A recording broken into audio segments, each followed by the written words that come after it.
Hi everyone. Today I'm going to be telling you about Australia's education system and how it's similar to the United States and different to the United States. So let's get started. So go into my PowerPoint. All right, a little introduction of Australia's education system. It's important to Australia's economy. It's actually valued at $19.9 billion. It's the third largest export. There's also a ton of international students that come over to Australia. Right now, there's about 130,000 international students, and it's the third largest provider for international students. It's a privatized education system.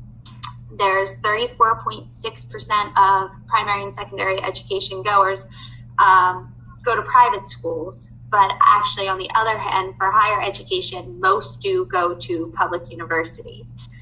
The Australian Education Act is the principal legislation for the provision of the funding of all of the schools. Something to mention is that there's 7,000 government schools, and they're the non-paying schools. There's about 2,000 independent schools, which are the partially funded, so they do have to charge fees. These are like the single sex, the co-ed, faith-based learning. There's also special learning schools, and most are government schools, and these are just for students with disabilities. Something interesting about the Australia education system is that a great strength is that it's robust regulatory framework and transparent accountability, which pretty much this just means that everything's out in the open. They even have a website that I'll talk about later. Everything's public knowledge, so nothing is hidden. Let's get into the four subsectors of the education. First is primary school, and this is for about 7 or 8 years. It starts with foundations, which is like our kindergarten, and it goes through year 6 or 7. From there, they have secondary school, and this is 4 years from about year 7 to year 10. Then there's senior secondary school, which is for years 11 and 12. And then after that would be higher education, vocational education. This is a really cool diagram that can show the different routes you can go. As you can see down here, it's all about the same until they get to about year 12 and all the different routes that they can go from year 12. So it's a really cool diagram to look at. Next, the responsibilities. So there's a shared responsibility. So education and training is a shared responsibility between the federal government and the state and territory governments. But important to say that most of the primary responsibility of education is to the state and the territory governments, kind of like here in America, where the states are mostly responsible for the education systems. Primary and secondary schools in Australia are either government or privately funded, which I did talk about before. And so let's keep going. As for the early childhood and compulsory school education, early childhood education pretty much is just to get the kids ready for school. So it's getting them used to going to school. You know, they do build some social skills, but it's getting them ready to go to primary school. As for primary and secondary schools, there's about 9,400 total schools, and about close to 4 million children right now are in school.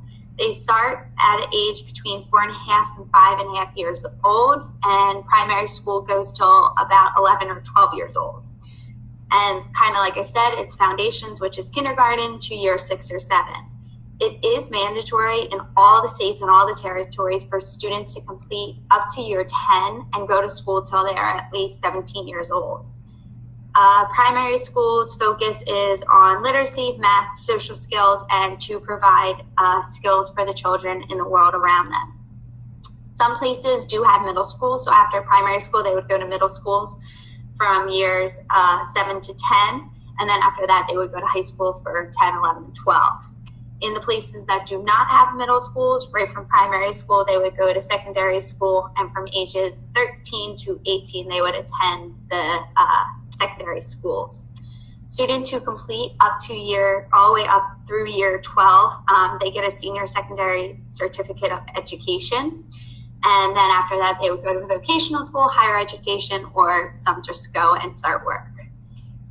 Both primary and secondary and early childhood is all rich in technology. Each student actually has their own computer, so they do spend a lot of time on the internet. English is the official language of Australia. And as for their academic year, it goes from late January, early February to mid-December. There is a 4-week break in the middle of the year, and the schools either have 3 or 4 terms, like 3 or 4 marking periods, you could say. There is a national curriculum, and their curriculum consists of literacy, math, information and communication technology, critical and creative thinking, personal and social skills, ethical understanding, intercultural understanding, and it's committed to digital learning, which is that STEM. There's also a national assessment program, and it's for reading and math, or literacy and math, and it's taken in years 3, 5, 7, and 9. And it's reading, math, spelling, and writing that the kids get tested on, and it's consistent with their national curriculum. As for vocational education and training, this is just to provide the students with the practical skills and experiences to perform their tasks effectively across employment fields. So this is the hands-on learning for the students. They can begin this in secondary school in some cases, and there's also some dual sector schools, which are both vocational education and higher education in one. On the other hand, there's higher education, and higher education does require intensive study over a number of years to achieve that high recognized qualification. There's tons of different programs, just like in the United States. There's 125 registered higher education systems and about 43 universities. 1/4 of the students do come from overseas, which is a huge thing. It's a key destination for students to come. And I know I had a lot of friends that did study abroad in Australia, so I did think that was super interesting. The Australian government does provide public funding to the higher education. Something that was really cool was that the Australian education system has a commitment to lifelong learning, which means they want people learning in every steps of their life. They never want them to stop learning. And also, research is a defining characteristics of Australia's universities. As for the teacher workforce, the Australian Institute for Teaching and School Leadership was established to create better teachers and better school leaderships. Something that I did think was crazy was that salaries in Australia for teachers do not vary. From their first year to their last year, there's really only a 5% increase compared to here in the United States. I know from my first year to my last year could be almost doubled. Comparing Australia to the rest of the world, there is a high level of participation in early childhood programs and completion of higher education compared to other schools. They really well prepared teachers and really strong school leadership. As for testing on the PISA, the students test at average or above average than the OECD average.